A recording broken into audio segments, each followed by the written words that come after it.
I just finished the main story from Star Wars Outlaws, and today I will tell you if the game is worth playing and what the game has to offer. Star Wars Outlaws is the first ever open world Star Wars game set between the events of The Empire Strikes Back and Return of the Jedi.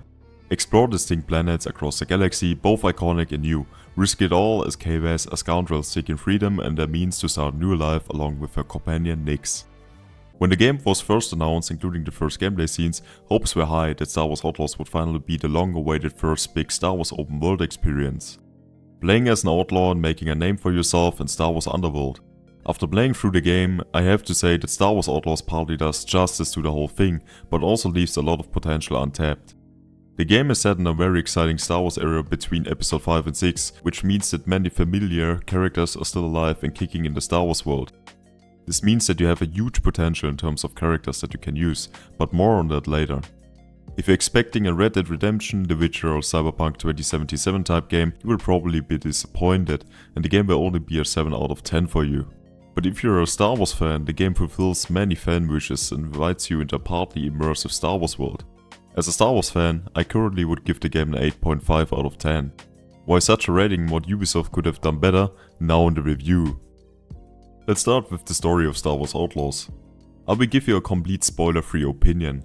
The story was not that great and insane like in other games on the market such as Red Dead, The Witcher or Cyberpunk, but it was okay. I have to say Ubisoft had already better storylines in their games, but Star Wars Outlaws is one of the more weak one. The whole story is about Kay assembling a crew for one big end heist, so you will fly around the planets and hide the different crew members. Doesn't that sound interesting, right? I would have liked it better if it was just a part of the mainline story and not basically the whole story. With 15 to 20 hours max, I found the game time for the main game also too short for a €70 game. Ubisoft drove the safe route with the story because it was a lame and predictable story except for one good reveal. The missions around the planets for every crew member were different, and that is something I appreciate, but also expect from a AAA game. The mission on Tatooine were my favorite, where you worked for Jabba and could enter his palace, what was a very cool experience as a Star Wars fan. You also see here and there some well-known faces from the Star Wars movies, like Kira, Jabba and some others I don't want to spoil. Speaking of Kira, in Star Wars Outlaws you can do missions for 4 different syndicates. The Pike Syndicate, Crimson Dawn, the Hutt Cartel and the Ashika Clan. With each mission you can earn reputation in different syndicates, but will also lose some reputation if you decide some decision against a syndicate. When your reputation rises in a syndicate, you will get rewards such as skins or other things and have an easier time entering special areas from the syndicates. I really like this system and so far it worked really well. It is not too complicated, so you can switch sides pretty quickly and build up some reputation again in the syndicate. For the main story it wasn't too important, but I think in the late game with side quests and all these things it will get more interesting. But I wanted to include it under the point story because it will often interact with the different syndicates and need to have a good connection to them. I tried to build up reputation mainly for Crimson Dawn because I really liked the story. Disney still owes us an ending for Kira and Maul, by the way. The cutscenes, especially for the mainline quests, are better than the ones for side quests and such. There are some really high quality cutscenes which look like movies, but only a few. They look really good, but the normal cutscenes in the games are sometimes a bit weird. You have some weird phases, occasionally in rogue lip sync. The cutscenes are not terrible and some are absolutely fine, but there are some scenes which are not good for a AAA game in 2024. To summarize, Ubisoft has chosen a very simple and not complex, but unfortunately also not very gripping story with only one big plot twist. The story was too safe for me and lacked the wow factor I was hoping for. Nevertheless, the story was okay and I liked many of the characters which I will talk about now. Kay Vess is a solid character. Don't expect a too deep written character because you will not get this. Ubisoft already had some better protagonists but also far worse characters. I like Kay overall and together with Nix they made a great team. I have to say that some dialogues were a bit too over the top from Kay and a bit cringe here and there, but nothing too annoying. I have to say that I played the game in German and the voice actor was solid but sometimes a bit too annoying. Nevertheless, Kay is a relatively simple written character and nothing too crazy.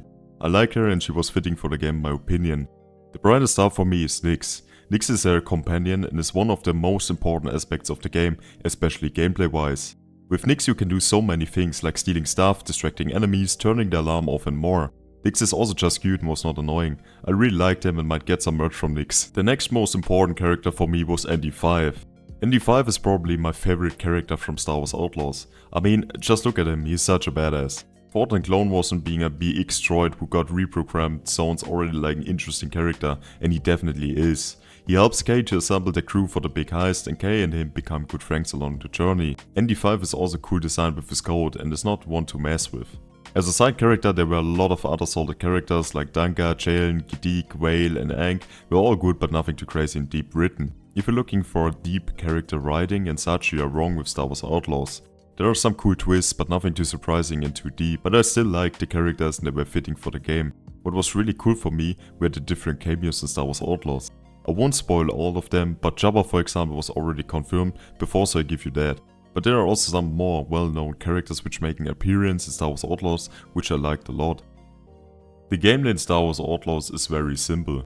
After the first hour or two of playing, I thought that the mechanics would be too easy and boring for me in the long run. I played through the game on the normal difficulty level and overall it was okay and not too boring until the end. Nevertheless, you shouldn't expect exceptional gameplay in Star Wars Outlaws. Kay has a blaster with which she has different shooting modes. You can get grenades and pick up enemy weapons. This gives you more weapon options, especially with later upgrades, and you also have cool weapons like the Mandalorian's weapon from Season 1. The gunplay itself unfortunately felt a bit clunky, as well as other animations in the game.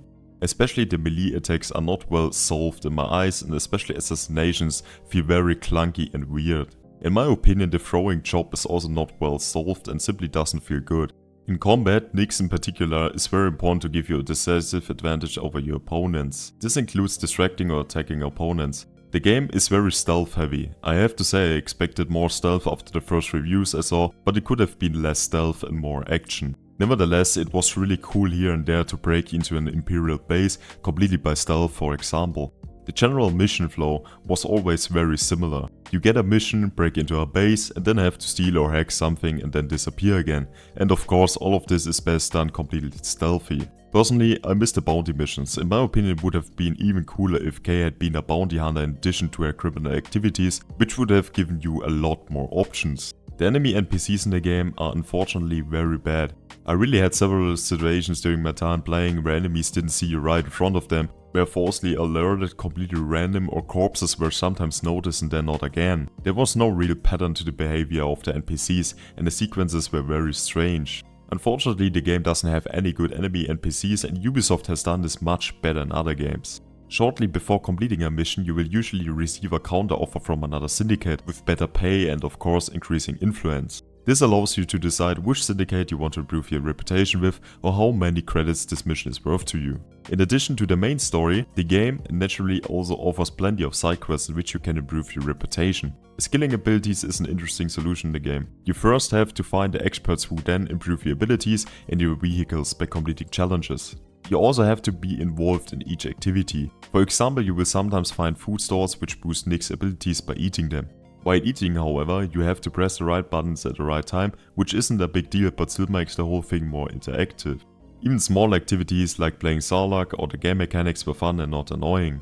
The whole gameplay around Kay's spaceship was also okay. It wasn't absolutely extraordinary, but it rounded off the whole thing well and you quickly got to grips with the mechanics. Overall, however, the gameplay could have been more difficult and better animated. Many of the animations were clunky and didn't look real. Ubisoft also made the whole thing too safe for me and I would have liked that they had utilized more of the existing potential. I was really excited for the world building and the graphics of the game, and I have to say that there are some good and some bad things. Let's talk about the world building first. In Star Wars Outlaws you play mainly on 4 different planets: Kachimi, Tatooine, Akiva and Toshara. The planets are basically well made, and also with the new planet Toshara, which was specially designed by Ubisoft for Star Wars Outlaws, they did a lot right in terms of design and I really liked the overall look. There could have been more action here and there in the planet's environment, especially in the Tatooine desert, but for being a Ubisoft open world, the world was relatively well decorated with activities. Of course you can also visit many familiar spots in the Star Wars universe in Star Wars Outlaws. My favorite spots were the Cantina on Mos Eisley and Jabba's Palace, which also had a very cool mission to play. If you get on well with the Hutt clan later in the game, you can return to Jabba's Palace again and again, which I think is very cool. The world felt very Star Wars-like and you definitely felt at home in the Star Wars universe. Personally, I would have liked a more exciting planet instead of Kachimi, but that's just a matter of taste. The open world size for the planets aren't too big either. Kachimi is only the city, but the other planets are also fully explorable outside the various cities. With Kay's speeder you can also get from A to B relatively fast. A few more fast travel points would have been better, but overall it was okay. The world felt alive, especially in the cities, not as lively as Night City from Cyberpunk for example, but still so lively that you could immerse yourself in the world. There's a lot to discover and the animations of the NPCs don't overlap too much, so there's always something new for you to discover. Overall, I like the building of the worlds. Also, I have to say that I think the Ubisoft open worlds are good in themselves. Now to the graphics part of Star Wars Outlaws. The graphics in Star Wars Outlaws are generally very good. Don't expect a masterpiece of new graphics like Black Myth Wukong for example, but still a very solid visual representation of the game. Sometimes, however, whether cutscenes or explosions, the graphics looked poor. This was very surprising in Star Wars Outlaws. Some scenes and the scenery looked really impressive, especially thanks to ray tracing, but sometimes they were average to poor. Sometimes the game was automatically scaled down after 4 hours of play, as if you had the game on a hard drive and the textures wouldn't load properly. This can be fixed by restarting the game. There's a known bug in the Star Wars Outlaws community, but it was still annoying and I hope that Ubisoft will fix this bug. What I really liked in terms of graphics was the food. The food was really well done and you can tell that a lot of time went into this visualization. The facial animations in the cutscenes were generally not a masterpiece. Sometimes they were good, but sometimes they were really bad. Overall, however, I didn't have any major problems with the graphics and in retrospect, I'm very happy with them.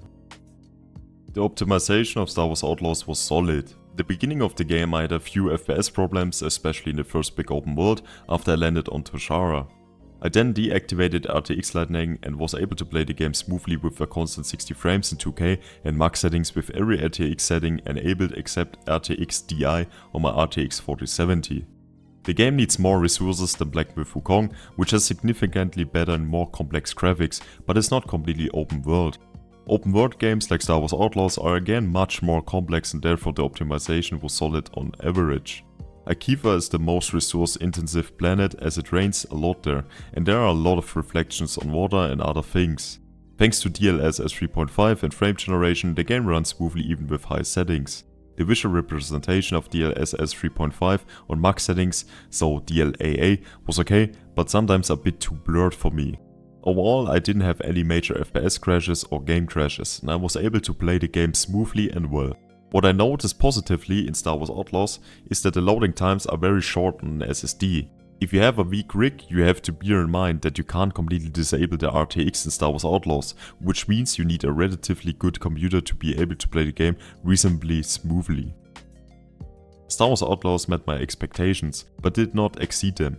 The game is not a must play or a masterpiece, especially for non-Star Wars fans. Therefore I give the game a 7 out of 10 for non-Star Wars fans.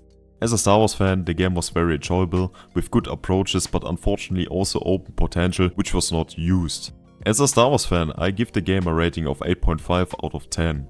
I played the game myself for 18 euros thanks to Ubisoft Plus and recommend it to everyone. You have full access to the most expensive edition of the game for a month and can easily play through the game in a month as if you were playing at 100%. Otherwise wait for a 20% or 30% sale and pick up the game. I enjoyed Star Wars Outlaws and I'm glad the game exists. Now to you guys, have you played Star Wars Outlaws? If so, what is your opinion of the game? Feel free to write your opinion in the comments and leave a like if you liked the video.